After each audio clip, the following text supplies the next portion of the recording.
자는 내 아버지께 사랑을 받을 것이요 나도 그를 사랑하여 그에게 나를 나타내리라. 사실 제가 이제 8년의 작정을 해왔었던 부분들 이제 얼마 안 남았잖아요. 그래서 얼마 안 남은 시간도 보는데 제가 이제 계속 구하는 부분은 그 부분 주님이 실제로 나타내 주옵소서. 주님이 실제로 나타나 주옵소서. 제가 아까 각시라고 저녁을 먹으면서 그런 얘기 했어요. 저도 천국을 방문한 경험이 있지만 제가 요즘 관심 있는 부분은 뭐냐면 천국에서 살고 있는 그들은 어떤 삶을 어떻게 살고 있을까? 이게 좀 관심이 있어요. 천국 가서 물론 영으로 살고 어떤 부분으로 살고 있지만 천국에서 그들의 모습이 어떻게 일상의 삶을 어떻게 살고 있을까? 물론 하나님을 아버지를 경배하고 찬양하고 예배자의 그런 모습도 있는데 그 모습들을 어떻게 구체적으로 있는지 그 부분을 보고 싶은 게 요즘 관심. 어쨌든 주님이 실제 나타나 주기를 찾아와 주기를 원하는 게 요즘에 제 기도의 제목이에요. 근데 아까 이 말씀을 보다 보니까 나의 계명을 가져. 계명이라고 하는 것은 토라를 얘기해요. 말씀을 얘기해. 나의 계명을 가지고 지키는 자라야. 토라의 말씀을 토라대로 지키는 자라야 나를 사랑하는 자니. 다른 가지고 뭐 사랑합니다. 주여 주여 뭐 사랑합니다. 그게 아니라 하나님의 말씀을 가지고 지키는 자라야 나를 사랑하는 자니. 나를 사랑하는 자는 내 아버지께 사랑을 받을 것이요. 거기 하나님의 말씀, 아버지의 그 계명, 말씀을 가지고 지키는 자라가 아버지의 사랑을 받고 그 사랑의 증거로 주님이 나타나신대요.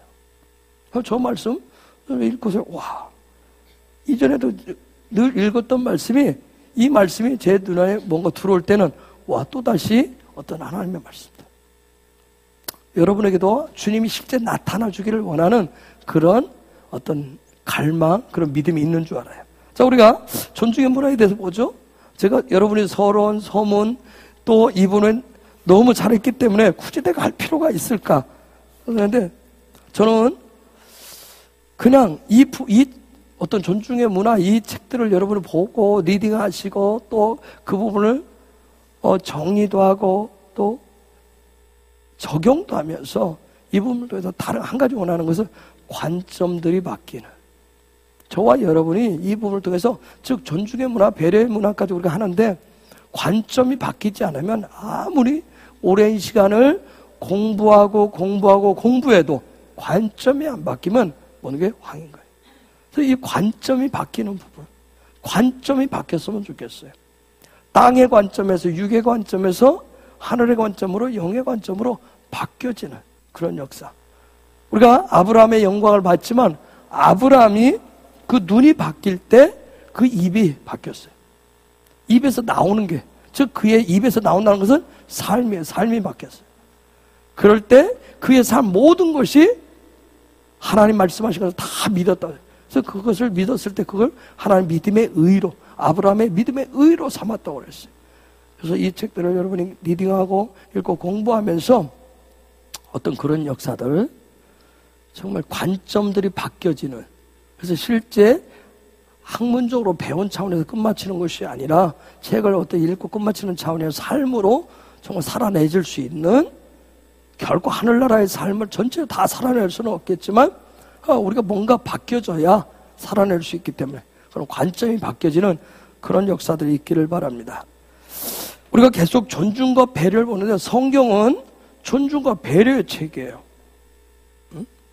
그래서 이 성경에 수많은 등장인물들이 나오는데 그들 가운데 성령의 기름 부으심을 받은 그런 인물들은 그들의 삶 속에서 존중과 배려의 그 삶을 구체적으로 살아낸 그러한 생생한 역사를 성경에서 그려주고 있어요. 그들이 어떻게 하늘나라의 관점을 가지고 하늘나라의 그 가치인 최고의 문화인 그 존중과 배려의 삶을 살았는지 그걸 기록해주고 있어요. 그렇기 때문에 존중과 배려는 그들의 삶을 통해서 볼 때 어떤 땅의 개념이 아니라 땅의 개념과는 다른 하늘의 개념이 바로 존중과 배려라고 하는 차원이에요. 우리는 익히 땅에서 얘기하는 존중과 배려의 개념들을 가지고 있어요. 우리가 말씀을 통해서 또 저 책을 통해서 그런 우리가 가지고 있었던 땅의 개념, 우리 속에 깊숙이 뿌리내린 그 땅의 개념, 그 부분을 지금 바꾸려고 하는 거예요. 변혁을 시키려고 하는 거예요. 개혁을 시키려고 하는 거예요. 그래서 변화의 삶을 이끌 수 있도록, 즉 하늘의 삶을 살아낼 수 있도록 하늘의 개념으로 지금 바꾸는 작업을 합니다. 그래야 진정한 성경이 우리에게 말씀하시는 존중과 배려의 삶을 성경에 등장하는 그 인물들과 같이 우리가 그동안 기름 부으심, 임재, 영광, 하나님 앞에 예배, 이 모든 부분을 함께 훈련해 왔어요. 그 모든 과정을 통해서 이런 어떤 개념을 바꾸려고 하는 거예요.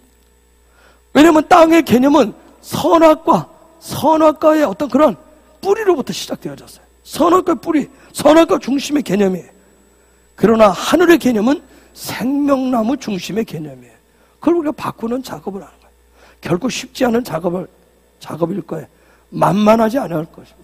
왜요? 땅의 개념이 우리 속에 깊숙이, 우리의 혈과 육에 깊숙이 뿌리내져 있기 때문에 정말 사람은 뿌리를 바꾸는 것을 굉장히 힘들어해요. 그래서 모든 부분을 바꾸는 작업을 해야 되기 때문에, 그래서 저 책 존중의 문학 그 부분에 가면 변혁이 일어난다. 변혁. 내 속에서 변혁이 일어난다. 혁명과 같은 일들, 혁명이 일어나야 돼. 혁명. 그 다음에 개혁이 된다.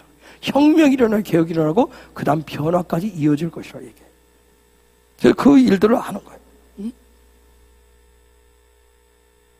선악과의 어떤 선악과 중심의 땅의 개념은 그래서 자기 중심이에요. 모든 것을 자기 중심으로 생각을 해요.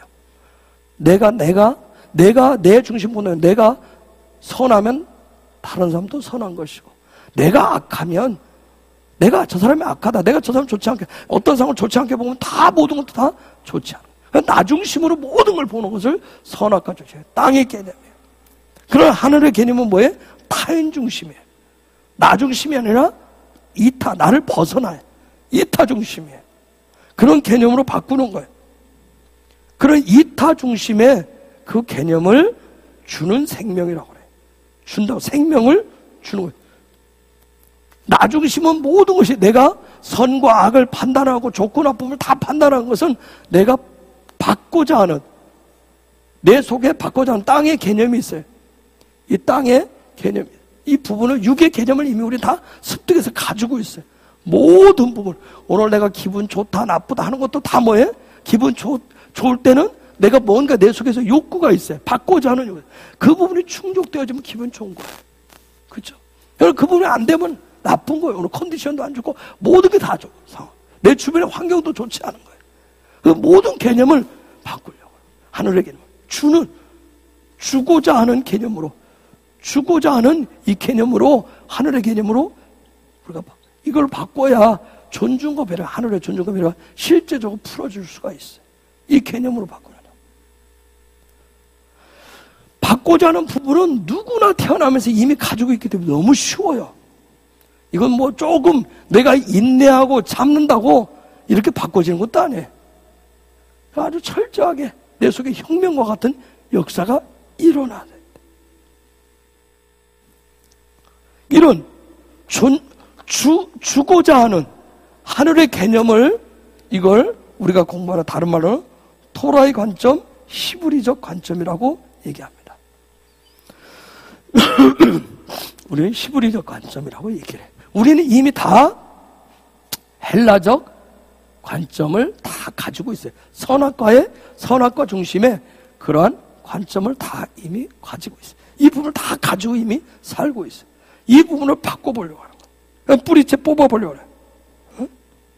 이런 토라, 히브리적 관점, 이것을 하나님의 통치를 받는 삶이라고 얘기합니다. 하나님의 통치를 받는 삶. 그래서 얘기했듯이 샬롬과 기쁨의 삶, 어떤 그런 공존하는 삶이라고 그와 얘기해요.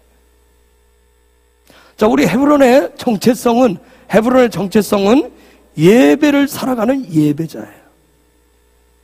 헤브론의 정체성은 예배를 살아내는 예배자예요. 잊으시면 안 돼요. 예배를 살아내는 예배자예요.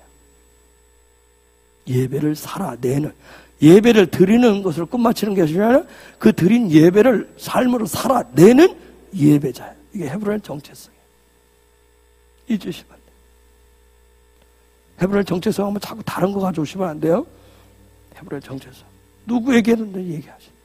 예배를 살아내는, 예배를 오래 드리는, 예배를 몇 번 드리는 그런 것이 아니라 예배, 우리가 드린 예배를 삶으로 살아내는 그런 예배자. 그게 헤브론의, 우리 모든 헤브론의 정체성이에요. 이건 계속해서 학습. 우리 헤브론의 지체라면, 내가 헤브론의 멤버라면 어린 아이들도 얘기할 수 있어요. 그래서 그냥 줄여서 예배자, 헤브론 정체성 예배자. 그 예배자가 뭐야? 예배를 살아내는, 예배를 살아내는. 아셨죠? 몇 번을 강조해서 잊으시면 안 돼. 밖에 나가서 자꾸 니들은 뭐 하는 애들이야? 물어보면 너희 헤브론 교회는 뭐야? 하면 예배자, 예배를 살아내는 예배자라고 하는 거 분명히 하셔야 돼요. 그럼 그 예배자는 뭘, 예배를 어떻게 살아내는 거예요? 존중과 배려로 살아내는 거예요. 하늘의 존중과 배려로 살아내는 거예요. 그런 삶을 가진 게 바로 헤브론의 정체성이에요. 우리가 그동안 임재, 영광, 기름 부으심, 하늘의 왕권, 이런 수많은 얘기들을 했어요. 천상의 예배, 지금 또 예배자. 이 모든 것은 하늘나라의 용어들로서, 하늘나라의 언어에, 그 언어들을 통해서 존중과 배려를 위한 기초 작업들이었어요. 존중과 배려를 구체적으로 삶으로 드러내기 위한 기초 작업들이었어요. 어떻게 말하면 자재들이에요. 자재들이 있어야 뭔가를 짓겠죠. 어떤 물건을 만들어내겠죠. 그런 어떤 자재들이었어요. 자원이었어요. 제가 지난 주일에 얘기했나요? 기름 부으심.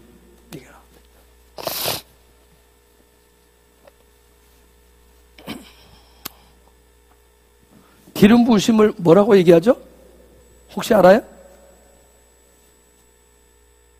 기름 부으심을 히브리어로 뭐라고 하는지 어?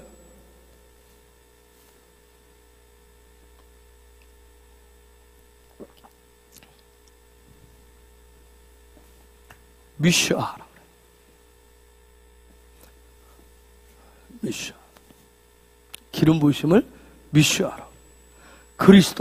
그리스도가 기름 부음 받은 자예요. 마샤.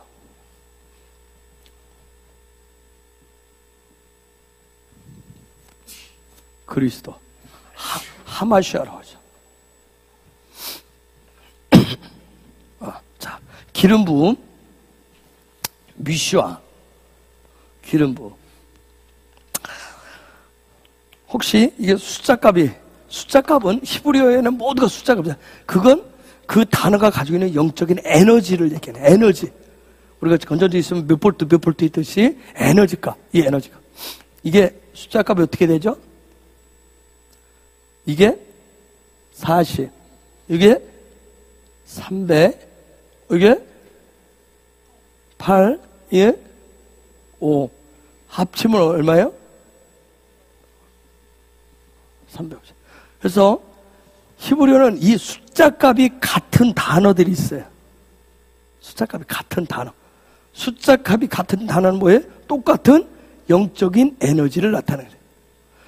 이 기름 부으심과 같은, 즉 뭐냐면 똑같은 에너지를 나타낸다는 얘기는 뭔가 똑같은 길을, 똑같은 방법을 어떤 연관성이 있다는 얘기예요. 에너지를 똑같이 내려면 똑같이, 그렇죠? 에너지를 우리가 어떤 힘을 내려면 똑같이 뭔가 하는 같이 그런 부분이 있듯이 이게 돼. 그럼 353에 해당되는 그 단어.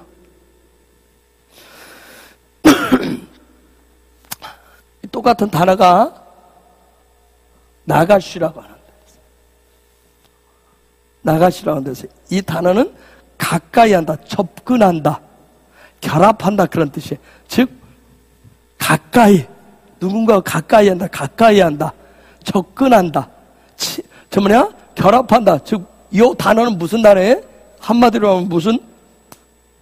우리가 하늘나라의 용어로 쓰면 무슨 단어일까요? 이 단어는 친밀함을 나타내는 단어예요. 나가시는 친밀함을 내가 주와 가까이, 하나님께 가까이 나가시래. 하나님께 가까이 간다는 얘기를 해. 친밀한다. 친밀함. 즉, 이 기름 부으심, 뮤시아, 기름 부으심을 그럼 어떻게 받는지 이미 답은 나왔어요. 그쵸? 어떻게 하는지. 에너지 값이, 기름 부으심을 어떻게 받을 것인가. 그러면 이미 에너지 값이 나왔어요. 똑같이. 어떻게 하는 거예요? 그죠? 누군가 가까이 하면 되겠죠. 그쵸? 주와 가까이 하는 거.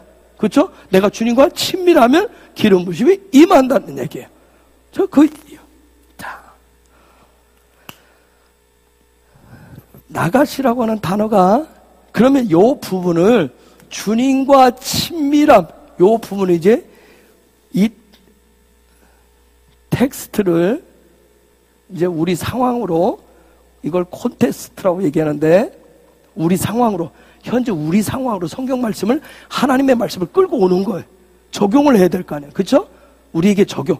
요 부분을, 친밀함을, 이 기름 부으심을 이제 끌고 와야 돼요. 끌고 하나님의 말씀을 내 삶으로 끌고 와야, 저 하늘나라의 존중과 배려의 삶을 살아낼 거 아니에요. 그쵸? 하나님 말씀이 나한테 실제 적용이 되어져야, 그 사람들 그렇게 살았대 하는 차원에서, 요 차원에서 항상 끝나는 거예요. 국어책에 그게 있어요. 옛날 우리 국어책에 보면, 국어책에 주로 등장하는 아이들 이름이 뭐죠? 철수와 영희. 철수와 영희는 또 그렇게 살았대. 옛날에 누가 그렇게 살았대. 한번 우리 신앙생활 믿음을 텍스트로 끝내는 사람들이 있어요. 그러면 실제 그게 삶에 적용이 안 되면, 그래서 콘텍스트, 내 삶의 절, 각자의 환경이 다른데 다른 환경에서 끌고 들어오는 거예요. 그러려면 반드시 중간에 해석이 필요하다면 해석을 해서 적용을 하셔야 돼요. 하나님의 말씀, 성경을 여러분, 저도 우리 모두가 해석을 어떻게 할 것이냐, 해석을 잘 해야, 그 말씀을 정말 어긋나지 않게 잘 해석을 해야 내 삶에 잘 적용을 할 수 있어요. 그러면 이 나가시, 하나님께 가까이 가는 방법을 실제 어떻게 삶의 자리에서, 여러 가지 샘플이 있겠지만 그 중에 하나가 출애굽기 창세기 44장 18절에 보면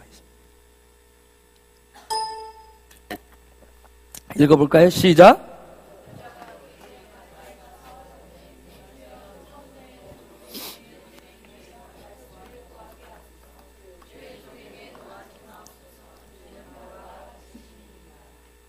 저 무슨 얘기인지 혹시 알아요?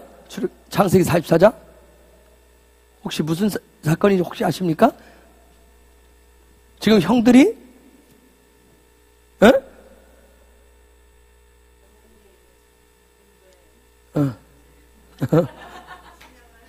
식량을 첫 번째 갔다가 베냐민 데리고 오라 해서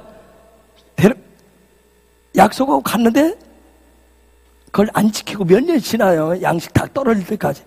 이제 다시 가야 되는데, 이제 가려면 어떻게 해야 돼요? 동생을 데리고 가야 돼. 그렇죠? 그 약속을 했기 때문에. 그래서 아버지한테, 아버지가 그 말리죠. 절대 안 된다고 하는데도 어떻게 해요? 나중에 결국은 데려가요. 데리고 가서 그 얘기를 하면서 지금 얘기하는 거예요. 그 형들 중에서 요셉의 넷째 형이, 유다가 넷째 형이죠. 넷째 형이 지금 요셉인지 몰라보고 다가서서 얘기하는 거예요. 가까이 가가지고 얘기를 하는 거예요. 가까이 간다는 얘기가 저게 그때 쓰이는 데래. 저때 써요. 저기는 바이갓이라고 되어 있어요. 바이갓이라고 딱 되어 있어요. 자, 가까이 얘기하는 거예요.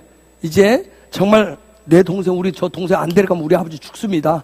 큰일 납니다. 내 아버지 큰일 납니다. 제발 이 동생 데려갈 수 있게 해달라고, 살려달라는 얘기. 지금 살려달라고 거기서. 여러분, 정말 형들이 요셉에게 대형사고를 쳤잖아요. 그렇죠? 대형사고를 쳤어요. 어떻게 말하면 아직 요셉인 줄 모르지만 요셉 입장에서 보면 형들하고 뭐예요? 어떤 사이에? 돌이킬 수 없는 강을 건넌 사이예요. 그렇죠? 돌이킬 수 없는 강을 건넌 사이에 원수란 말이에요. 배를 까 뒤집으면 이건 큰일 날 문제예요. 응? 근데 돌이킬 수 없는 강인 건넜는데 도저히 이 배를 뒤집으면 도저히 이 문제를 풀 수 없는 문제. 우리가 살다 보면 이런 부분이 생길 수도 있어요. 그렇죠? 생길 수 있는. 나하고 가장 친밀하다고 여겨졌는데, 내 형제들이라고 여겨졌는데 이런 부분이 생겼어요. 근데 우리는 뭐래? 이제 너와 나는 건널 수 없는 강을 건넜어. 너와 나는 끝장이야. 근데 성경은 그렇게 얘기를 안 해요. 돌이킬 수 없는 강도 돌이킬 수 있다고 얘기합니다. 지금 그 얘기를 하고 싶은 거예요, 성경은. 아시겠어요? 이게 하늘나라의 존중과 배려예요.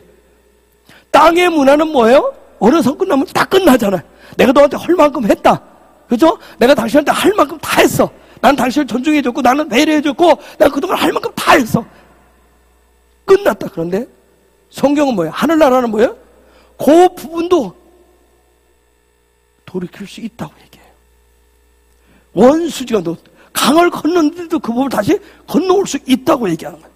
지금 그 얘기를 하고 싶은 거예요. 지금 성경이 돌아가 지금 그 얘기를 하고 싶은 거예요. 응? 자, 아직 유다가 요셉의 정체를 몰라요. 그렇죠?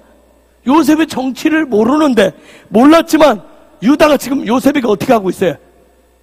가까이 다가갔어요. 모르는데 가까이 다가갔다고 해요. 여러분 주님을 알아요? 여러분 하나님을 아느냐고요? 알아요? 몰라요? 모르죠. 우리가 할 수 있는 게 뭐예요? 가까이 다가가는 거예요. 몰랐어요. 모르는데 지금 가까이 다가갔단 말이에요. 응?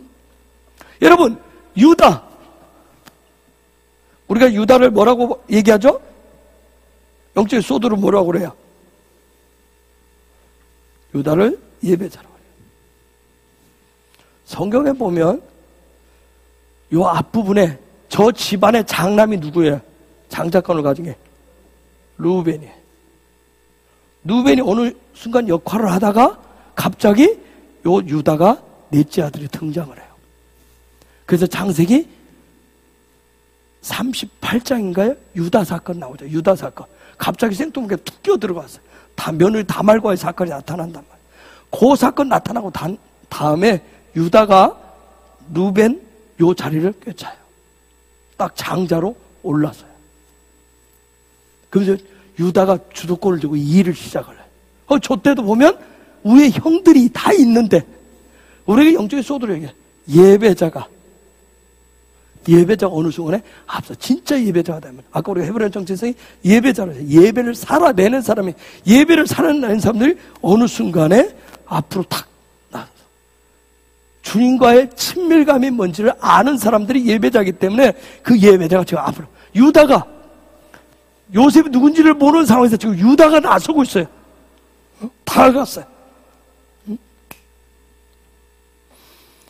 막내 동생 베냐민을 자기들의 아버지 야곱에게 꼭 돌려가야 된다. 함께 데리고 가야 된다고 하는 걸 아주 강렬하게 호소를 해요. 즉, 그 얘기는 뭐예요? 유다가 지금 저 사정을 하는 얘기는 뭐냐면, 아버지 야곱과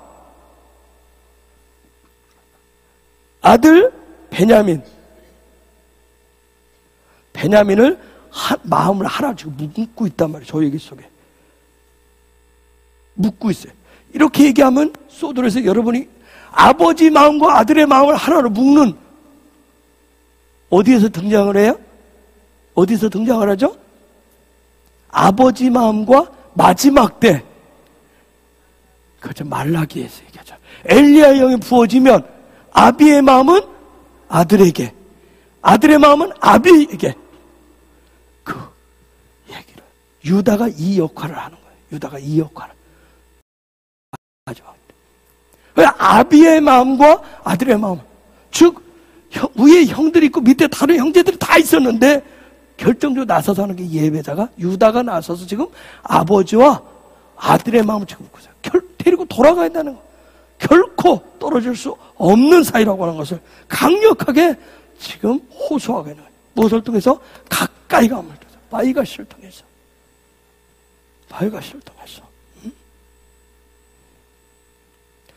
마지막 때 유다가 지금 바이가시를 통해서 요셉에게 가까이 가는 그 모습은 마지막 때 예배자를 통해서 유대인과 이방인이, 신랑과 신부가 하나 된다라고 하는 걸 보여주는 거예요.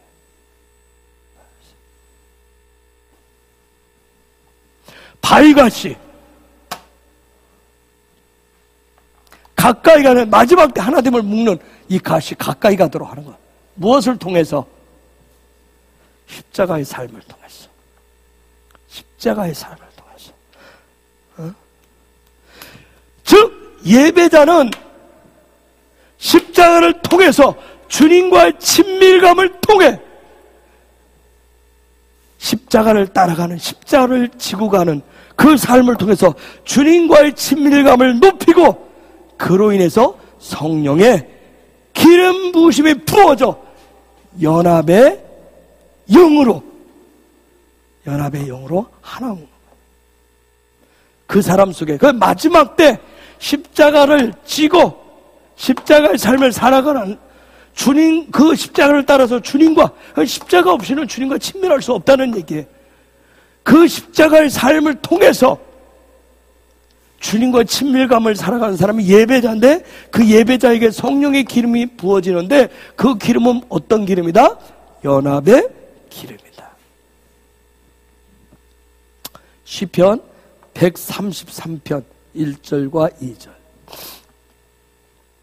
읽어볼까요? 시작. 형제가 연합하여 동거함이 어찌 그리 선하고 아름다운고, 머리에 있는 보배로운 기름이 수염 곧 아론의 수염에 흘러서 그 옷깃까지 내린 같고, 형제가 연합하여 동거함이 어찌 그리 아름다운고, 연합의 기름 부으심. 이 예배자들에게 주시는 놀라운 기름 부으심.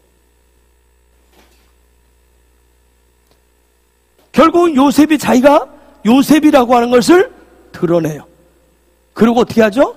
형제들을 어떻게 해요? 형들을 용서하잖아요.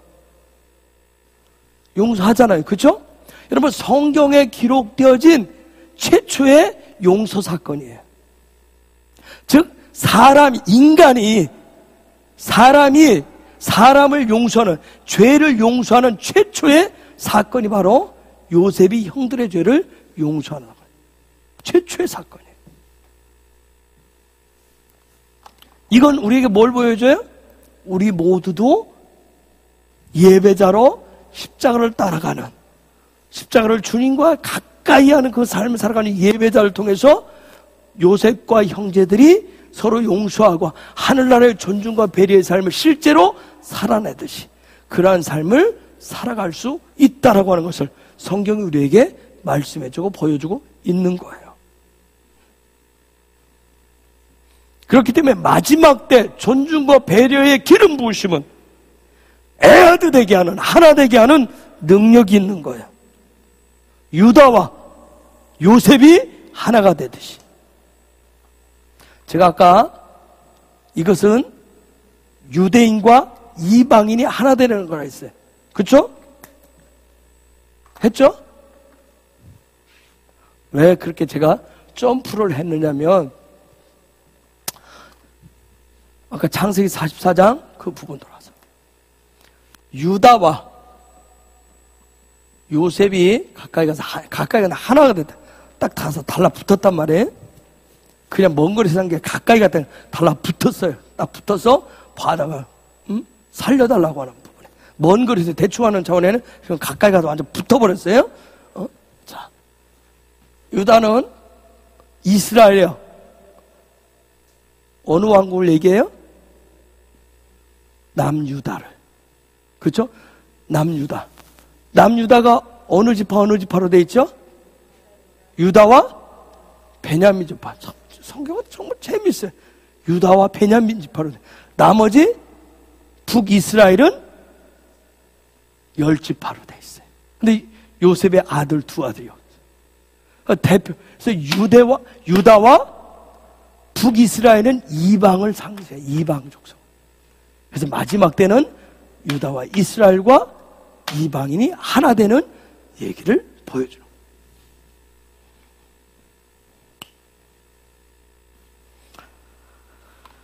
자, 에베소서, 이 놀라운 얘기가 에베소서에 보면 나왔어요. 에베소 2장 11절에서부터 22절. 자, 읽어볼까요? 읽어봅시다. 시작.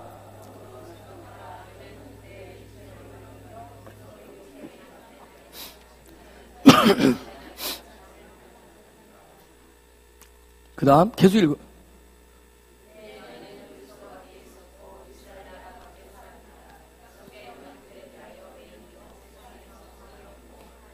저와 여러분을 얘기하는 거죠. 이방인들을 얘기하는 거예요. 자, 시작. 자, 예전에는 어떻게 있었대요? 도저히 가까이 할 수 없는 멀리 있었대요. 자, 그 다음. 자, 그리스도가 기름 부음 받은 자가 화평인데 둘을 하나로 만들어 놨대. 중간에 막힌 담을 헐어 놨대요. 자, 15절.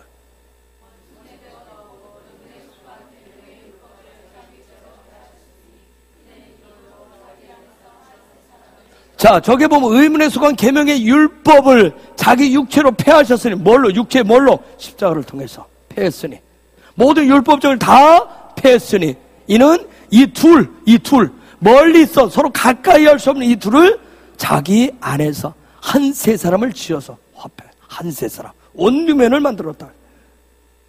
그 다음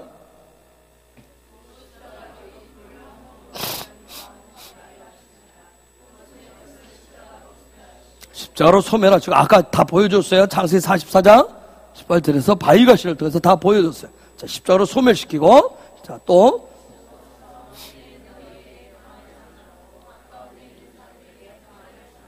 그 다음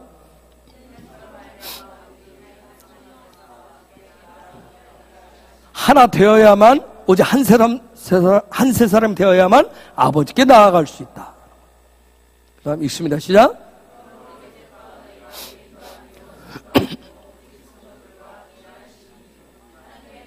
자, 이제는 외인이 아니라고 그랬어요. 손님도 아니라고 그랬어요. 오직 그 성도들과 동일한 시민, 하늘나라의 시민이라고 얘기합니다. 그 다음에요.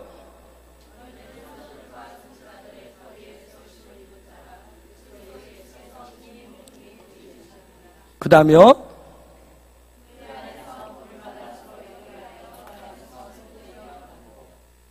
그 다음에요.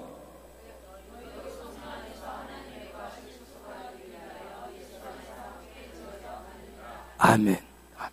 아멘. 예수 그리스도 우리가 십자가 얘기하는데 십자가가 그런 놀라운 능력이 있는 거예요. 항상 중세 시대도 이 십자가 때문에 자꾸 아까 저게 말씀드린 그리스도를 통해서 의문에 속한 어떤 형식에 적혀있는 글귀를 적혀있는 그 부분에 속한 그 모든 것을 다 파헤는 게 십자가인데 인간은 또다시 중세 시대는 교회 종탑에 있는 십자가 위에 피레침이 있었어요. 피레침 있죠? 피레침은 근데 그 피레침 뾰족한 위에 천사가 몇 마리가 올라갈 수 있느냐 그거 가지고 싸웠어요. 얼마나 정말 인간들이 한심한지 아시겠죠? 거기가 천사가 올라가다 안 올라가다 그 무슨 상황 그렇죠?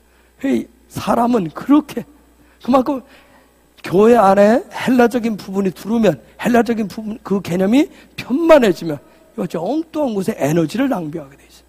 주님과 가까이 하는 정말 주님과 하나가 되어져서 그 십자가의 삶을 살아내는 그러한 삶이 아니라 오늘 이 마지막 때 우리가 이 마지막 때 십자가를 통해서 주님과 가까이 하는 주님과 친밀감을 통해서 정말 저와 여러분들이 예배자가 되어서 예배자로서 아비의 마음을 아들에게로 아들의 마음을 아비에게로 돌이키는 그런 예배자가 되기를 축복합니다.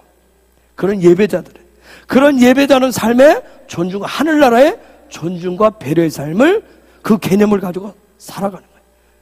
그 하늘나라에 이전에 우리가 가져보지 않았던 그 개념을 가지고 들어오려고 하니까 힘든 거예요.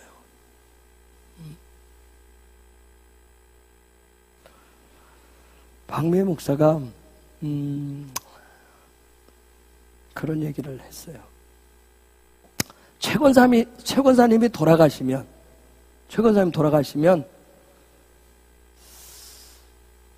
최근사님이 3일장을 하지 말아라 했어요.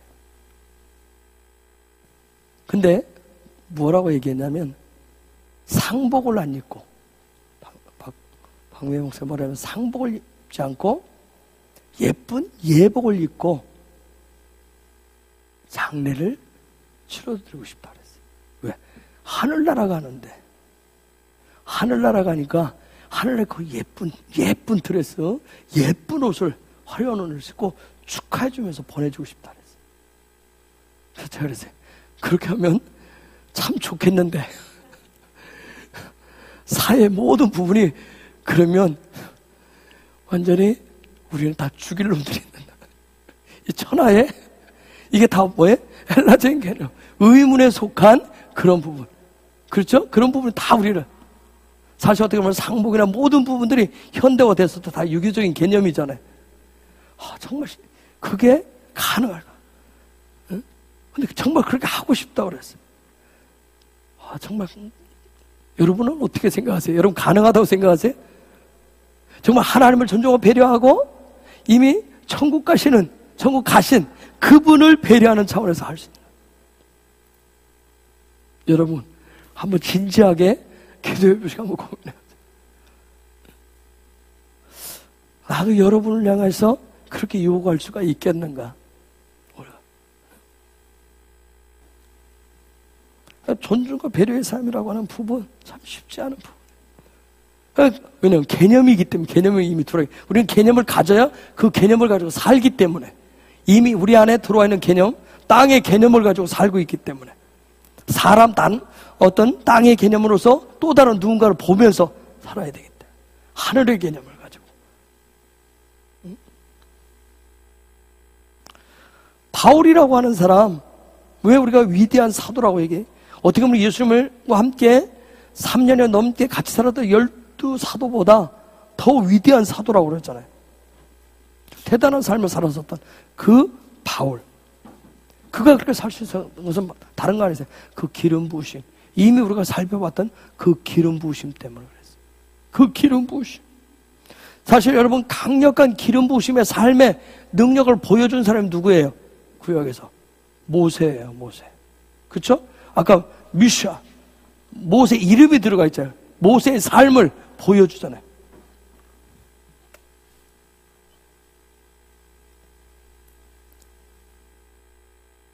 그렇죠? 여기 모세의 삶을 보여주는 그게 기름 부으심. 그렇죠? 근데 모세가 요 기름 부으심의 삶을 40년 동안 모세 안 흔들리잖아요. 그렇죠? 놀랍잖아요. 광야에 살아가는데 뭐 인생 나이를 겪어서 그렇습니까? 80이 넘어서 그래요? 볼장 다 보고 땅바닥에 다 켜보고 땅바닥에 헤딩 다 해봤기 때문에 뭐 경험할 거 다 했기 때문에 흔들리지 않았을까요? 아니에요. 정말 그에게 부어진 그 기름 부심이 너무 강력했던 거예요. 즉 그 삶 자체가 요 삶이었어요. 자, 기름 부어진 자들이 하나님 기름 부어진 자들이 우리가 성막으로 하면 기름 부으심 하나님의 집 안으로 들어가잖아요. 그렇죠? 들어가죠. 이 하나님의 집 안, 우리가 집 밖에 있을 때하고 집 안, 우리 집 안에 있을 때하고 집 안, 우리가 그런 얘기죠. 호적을 파라고. 그렇죠? 호적 파란 얘기돼. 우리 집 밖으로 나가라는 얘기잖아요. 그렇듯이 집이라고 하는 것은 뭔가 든든한 울타리가 되어줘요. 그죠? 보호하심이 있어요. 하나님의 집 안에 있을 때 기름 부심 임한다고 그랬어요. 그죠? 그 기름 부심이에요. 자, 보세요. 기름 부심이 임한, 이 기름 부심. 하나님과의 친밀감, 이 친밀감이 실제. 누가 읽어볼 사람. 이게 뭐죠? 고센. 혹시 고센 한번 기억나는 거 있어요? 그렇죠. 고센 땅. 그렇죠. 그 친밀감을, 주님과의 친밀감이 실제 규정된 사람들, 딱 이제 삶의 틀로 잡힌 사람들, 그 사람들이 애국 가운데 살고 있을 때 10가지 재앙이 내릴 때 이스라엘 백성들이 살고 있었던 곳은 어디였어요? 고센 땅. 거기만 하나님 보호하셨어요. 그렇죠? 한글로 볼 때는 아무것도 안 보이죠? 히브리어 쓰면. 모세는 기름 부으심 삶을 실제로 보여준 그 놀라운 기름 부으심 타는 거. 모세처럼 흔들리지 않은 광야에서. 근데 모세는 여기까지 가는데 몇 년 걸렸어요, 여러분? 몇 년 걸렸어요? 80년 걸렸어요. 80년. 이렇게 얘기하니까 아이고 우리는 뭐 아직 그런 어떤 육신의 헬라적인 개념으로 그렇게 얘기하는 게 아니에요. 80. 히브리 알파벳에서 80 에너지가 뭐예요? 뭐죠? 80. 뭐예요? 에?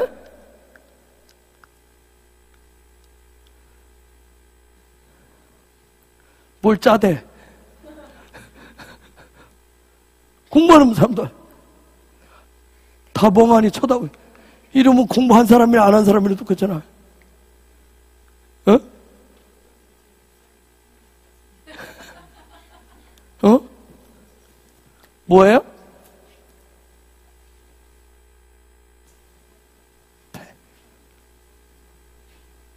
폐. 입이 열리고 안 열리고. 로마서 10장 9절 10절 봅시다. 사도 바울이 이 부분을 다, 그래서 사도 바울이 위대하다는 얘기는 사도 바울은 이 부분을 실제 산 사람이에요. 그 기름 부심. 자, 읽어볼까요? 시작.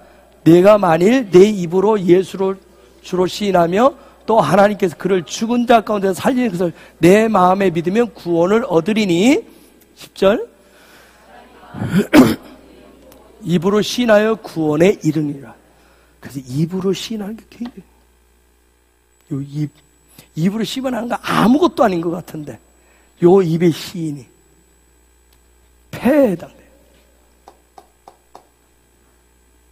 그 기름 부으심 있지 않으면, 성령의 기름 부으심 있지 않으면 입술로 하네. 우리가 예배하고 하는 것도 모든 걸 다 입으로 하잖아요. 그렇죠? 하나님을 경배하고 찬양하는 모든 부분들. 그래서 우리가 실제로 서로를 예언 주고 다 하는 부분도 그 기름 부으심만 하잖아요. 예전에 여러분 뭐예요? 한국 사람 특징이 뭐예요? 그냥 보고 쉬고 있잖아. 알면서. 그렇죠? 입 안 열잖아요. 아니야. 우리가 아브라함을 봤지만 아브라함이 거기까지 가는데 눈으로 보고 입이 열렸을 때 드디어 하나님에 대한 그게 놀라운 영광의 기름 부으심이 임했을 때. 그럼 모세는 이 모든 것을 실제 그 삶을 통해서 그 기름 부으심의 삶을 어떻게 살아간지 생생하게 보여준 사람이 바로. 근데 그 기름 부으심, 이 이름을 가지고 있는 유일한 자가 누구예요? 하나님이 이 땅에 유일한 이름을 하나밖에 안 줬어요. 예수와. 이름 하나밖에 안 줬어요. 그래서 예수와를 기름 부음 받은 자를, 그 이름 하나밖에 안 줬어요. 그 이름, 기름 부음 받은 자의 삶이 무엇인지를 생생히 보여준 사람이 모세고, 또한 그 모세의 삶을 또 그 부분을 가지고 또 오해하니까 실제 주님이 기름 부음 받은 자로 와서 그 삶을 보여주고 그 기름 부으심의 능력을 보여주고 또 이 기름 부음 받은 자의 삶을 실제로 풀어낸 사람이 사도 바울이고, 이제 이 마지막 때 그런 기름 부음 받은 자, 고센 안에서 살아야 될 자들이 저와 여러분들이고, 그런 기름 부음의 능력들을, 그 그리스도의 능력들을, 모세의 삶이 무엇인지를, 기름 부음 받은 자의 삶이 무엇인지를 드러내 보여줘야 될 자들이 예배자인 저와 여러분들입니다. 그래서 끊임없이 예배를 통해서 예배자 강조하는 이유가 거기에 있어요. 우리가 담장 밖을 넘어가려면, 담장을 넘어가려면, 저 세상을 향해서 나가려면 우리의 힘이 아니라 그 성령의 기름 부으신 능력으로, 우리의 힘이 아니라, 우리의 지식이 아니라 그분의 이름을 가지고, 그분의 삶을 가지고, 그걸 우리가 복음이라고 하죠. 그 복음을 가지고 나가시는 거예요. 끊임없이 누구를 의지해서? 성령님을 의지해서. 그래서 사도 바울은 이런 기름 부으심의 능력으로 이방인의 사도로 살았어요. 그래서 디모데후서 4장 6절에서 이렇게 고백을 합니다. 읽어볼까요? 디모데후서 읽습니다. 시작.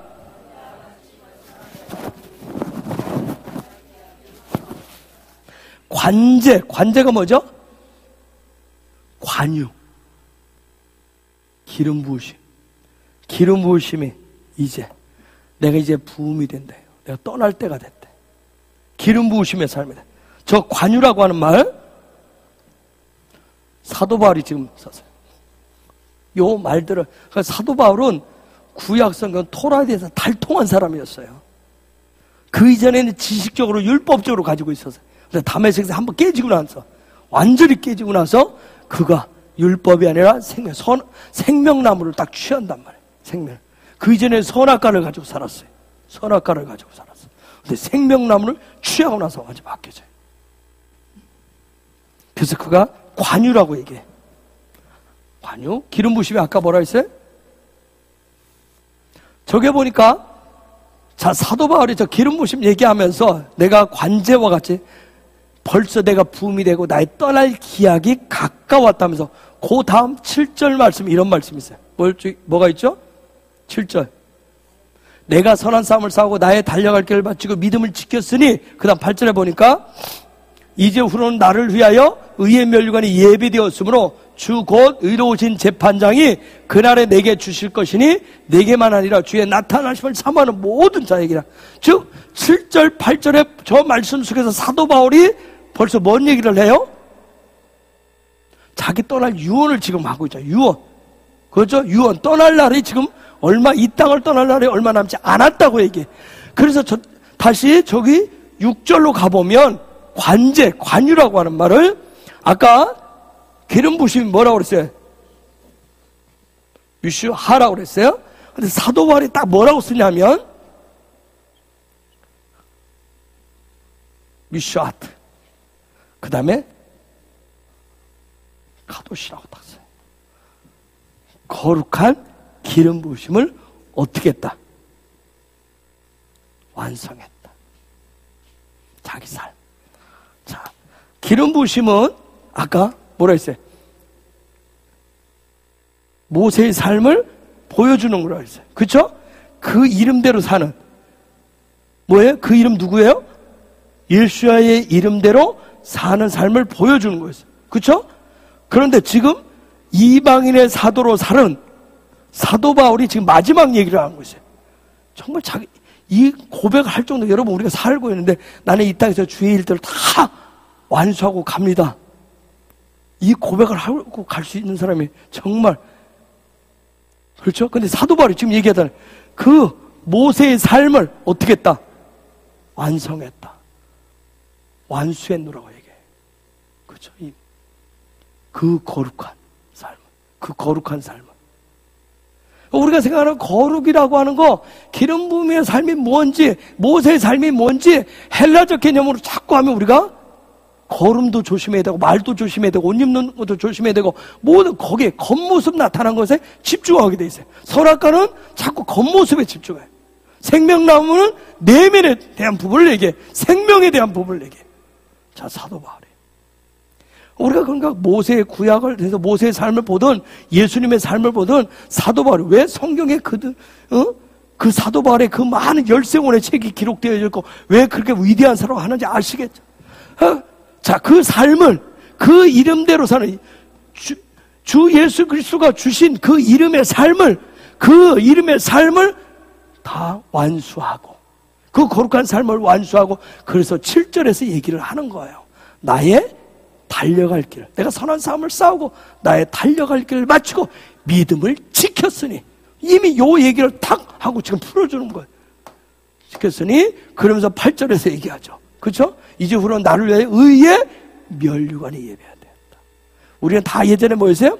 의의 면류관을 주옵소서. 의의 면류관 막 찬송을 드렸다 하고, 주여 의의 면류관을 주옵소서, 선한 싸움을 싸우게 하옵소서 했는데, 이미 자, 히브리어 들어가면 앞부분에 그 삶이 어떤 삶인지를 얘기를 해주는 거예요. 태장으로 5번을 맞고 죽을 고비를 수없이 넘기고, 그죠? 했었던 그 모든 삶을 위대한 이방인의 사도로 살 수 있었던 게 뭐예요?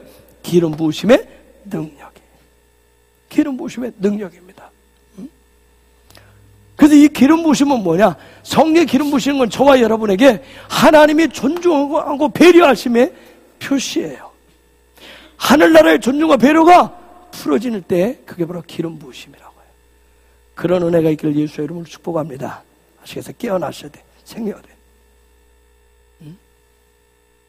그런 존중과 배려의 삶을 살기 위해서. 그래서 그 하늘나라의 성령의 기름 부으심을 구하셔야 됩니다. 왜요? 우리가 그분의 그 이름을 살기 위해서, 살아내기 위해서. 그래서 우리는 예배자로, 예배를 통해서 예배자로 살아가시는 거예요. 이 시간 우리 같이 기도하십시다. 성령님 이 시간도